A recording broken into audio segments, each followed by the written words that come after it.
Là j'entends ta voix qui m'appelle, m'invitant à m'approcher avec assurance et plein de confiance.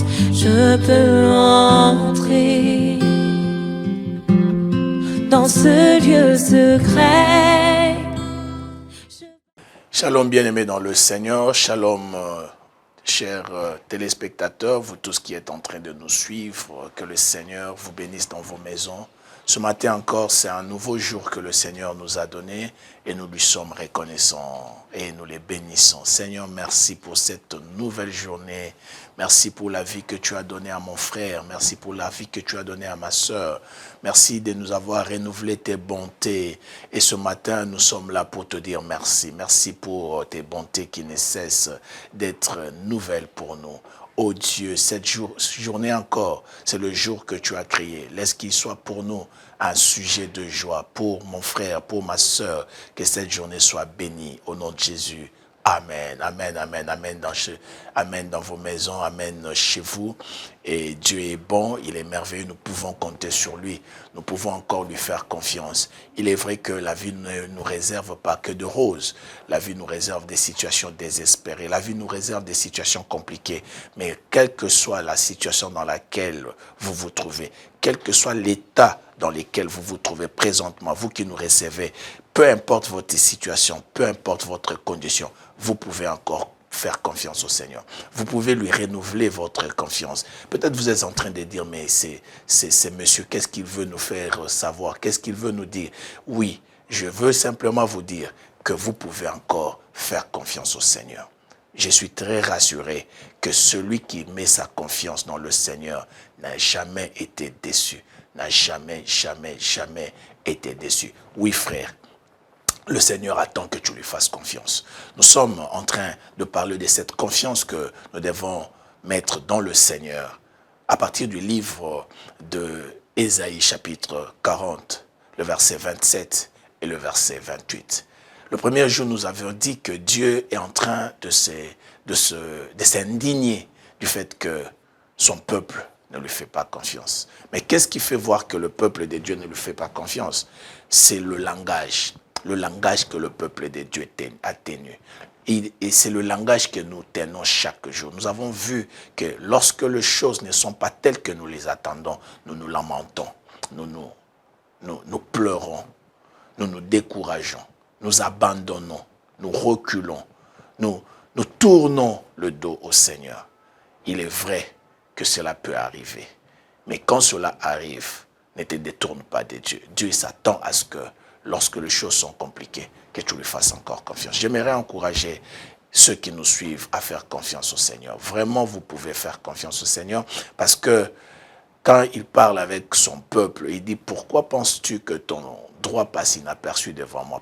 Pourquoi penses-tu que ta destinée est cachée devant moi ?» Le deuxième jour, nous avons dit que si l'homme arrive à se lamenter dans sa situation difficile, ce n'est pas parce que tu es dans une situation difficile que tu dois nécessairement te lamenter. Non. En fait, ce qui nous pousse à nous décourager, ce qui nous pousse à nous lamenter, ce qui nous pousse à nous détourner de Dieu, c'est deux choses. L'ignorance. Il dit, ne laissez-tu pas? L'ignorance. L'ignorance de Dieu a fait que les hommes perdent confiance lorsqu'ils sont devant une situation difficile. L'ignorance de Dieu fait que les gens se détournent de lui lorsqu'ils sont dans une impasse. Alors nous nous encourageons à ne pas être ignorants à l'égard du Seigneur. Et pour ne pas être ignorants, il faut que nous nous donnions dans la parole de Dieu. Il faut que la parole de Dieu soit au centre de notre vie, que nous la lisions, que nous la méditions, que nous l'étudions. Et aussi l'instruction. Le manque d'instruction ne nous permet pas de rester attachés au Seigneur. Or, Dieu aimerait que nous puissions vraiment le connaître, connaître ses voies, connaître ses manières, et pour que nous apprenions à rester fermes, quelles que soient les circonstances. Alors, ce matin, nous voulons encore vous encourager par ces quelques mots. Donnez-vous totalement et entièrement au Seigneur. Pourquoi? Parce qu'il dit ceci. Ne laissais-tu pas, ne l'as-tu pas appris? Et après s'être indigné, il commence à donner des arguments qui peuvent amener les hommes à lui faire confiance. Dieu est en train de voir cette disposition universelle des hommes et femmes qui manquent confiance, qui perdent confiance au Seigneur. Et de plus en plus, lorsque nous regardons notre société, lorsque nous regardons nos vies, de plus en plus les gens sont en train de perdre confiance au Seigneur. Les gens disent, on a prié, on ne voit rien. Pendant combien de temps on devrait encore prier? J'ai jeûné, je n'ai rien vu. Je fais ceci, je n'ai rien vu. Et peut-être que vous êtes dans ce cas-là. Ce matin, j'ai une bonne nouvelle pour vous. Dieu est puissant. Ce matin, j'ai une bonne nouvelle pour vous. Dieu est grand. Il se définit dans ce qu'il est. C'est un peu ce qu'il est en train de dire aux enfants d'Israël. Il dit, ne les savez-vous pas? N'avez-vous jamais appris cela? Que celui devant qui vous dites que votre destinée est cachée, c'est lui, le créateur de toutes choses. En fait, qu'est-ce que Dieu fait? Dieu se révèle dans sa personne. Dieu se manifeste. Dieu voudrait que celui qui doute de lui sache qui il est. Donc, il avance un argument contraire. Et cet argument, c'est la révélation de qui il est. Nous appelons cela les attributs de Dieu. C'est-à-dire, Dieu manifeste son caractère. Dieu manifeste sa personne. Manifeste sa valeur devant les hommes pour dire, si tu penses que ta situation est cachée devant moi, comment peux-tu penser que ta situation soit cachée devant celui qui connaît toutes choses? L'omniscience de Dieu, sa capacité à tout connaître, ne peut pas faire qu'il puisse ne pas connaître ton problème. Donc, Dieu répond aux doutes des hommes. Dieu répond à l'incrédulité des hommes. Dieu répond à ces deux espoirs des hommes par la révélation de ses attributs. Alors ce matin, nous aimerions dire que nous pouvons faire confiance à Dieu pour ce qu'il est. Nous pouvons faire confiance à Dieu. Bien-aimés dans le Seigneur, à chaque situation de la vie de l'homme correspond à un caractère de Dieu. Et quand vous lisez la parole de Dieu, du premier livre au dernier livre de la Bible, vous vous rendrez compte que Dieu s'est manifesté aux hommes de plusieurs manières. Ça voudrait tout simplement dire que vous ne pouvez pas connaître Dieu sous un seul aspect. Mais l'aspect que vous allez connaître de Dieu, c'est l'aspect qui correspond à votre situation. Et ce matin, peu importe ta situation, je peux te rassurer que Dieu est capable de la changer. Dieu est capable de se montrer puissant dans cette situation parce qu'il est un Dieu grand, il est un Dieu éternel, il est un Dieu puissant. Lorsque nous parlons des attributs de Dieu, nous voulons tout simplement dire que Dieu peut se manifester à vous conformément ou suivant la situation ou la position dans laquelle vous vous trouvez. Celui qui est malade, dans sa maladie, il peut voir Dieu. Il verra Dieu différemment de l'autre. Parce que lui, il est malade. Dans sa maladie, il a besoin de la guérison. Et Dieu est celui qui guérit. Et on l'appelle Jéhovah Rapha. Et cette identité de Dieu se manifeste devant quiconque est malade. Donc Dieu dit aux enfants d'Israël, il dit, vous ne pouvez pas prétendre que votre destinée soit cachée devant moi, parce que je connais toutes choses. Je connais toutes choses. Bien-aimé dans le Seigneur, peut-être que ta situation est inaperçue par tes parents, peut-être par ton mari, peut-être par ta femme, peut-être par ton ami le plus proche. Il est ignorant de ce que tu es en train de vivre, mais Dieu ne l'est pas. Peut-être que cette situation te dépasse toi, mais elle ne dépasse pas le Seigneur. Ce matin, j'aimerais te dire que Dieu est puissant. Dieu est tellement puissant que rien ne peut lui échapper. Dieu est tellement puissant que rien ne peut échapper à son contrôle. Les situations dans lesquelles nous nous trouvons, peut-être que tu es en train d'expérimenter quelque chose que personne d'autre ne comprend. Tu pleures seul dans ta chambre.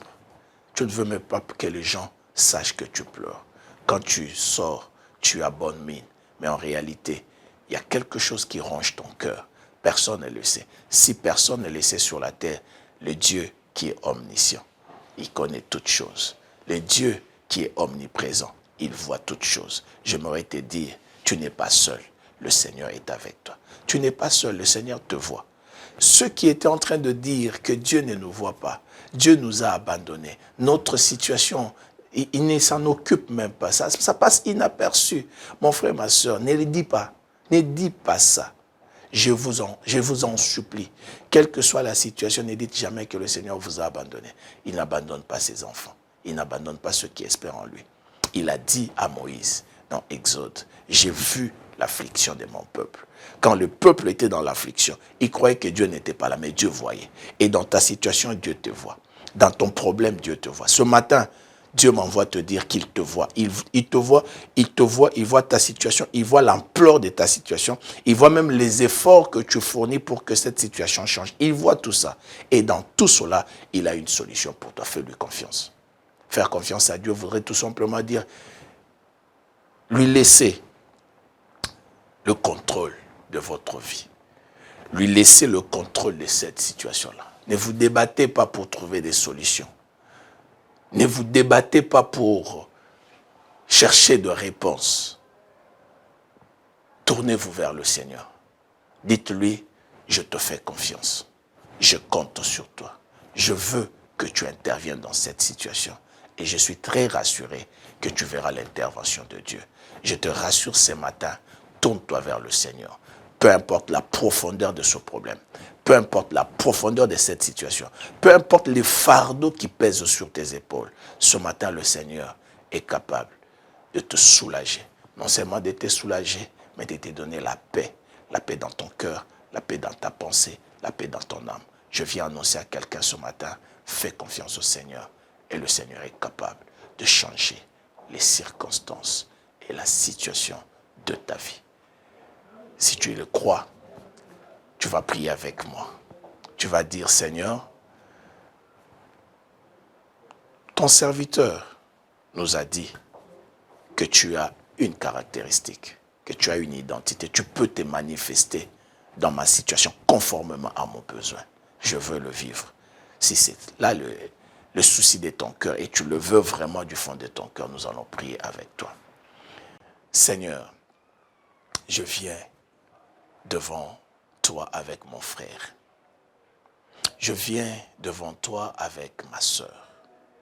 Je viens devant toi avec cette famille qui traverse cette situation difficile. Il est vrai que personne ne sait ce qu'il est en train de vivre.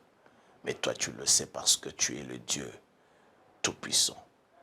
Tu es le Dieu omniscient. Tu es le Dieu omniprésent. Rien n'est caché devant toi. Tu as dit en Égypte que tu as vu l'affliction et la douleur de ton peuple. Seigneur, vois l'affliction de mon frère. Vois l'affliction de ma sœur. Descends et interviens. Agis à ta manière, car ce que tu peux faire, personne ne peut le faire. Il n'y a que toi. Là où le médecin, Seigneur, se sont arrêtés, ta main peut intervenir. Là où la sagesse et la science des hommes s'est arrêtée, Seigneur, ta omniscience peut agir. Agis et interviens dans cette famille. Seigneur, dans cette crise, Seigneur, donne la solution. Dans ce temps difficile, donne la solution. Interviens, Seigneur, afin qu'il te glorifie. Merci d'agir et merci d'apporter la solution à tous leurs problèmes. Au nom de Jésus. Amen. Merci bien, que le Seigneur vous bénisse. Merci pour votre attention et merci pour votre fidélité.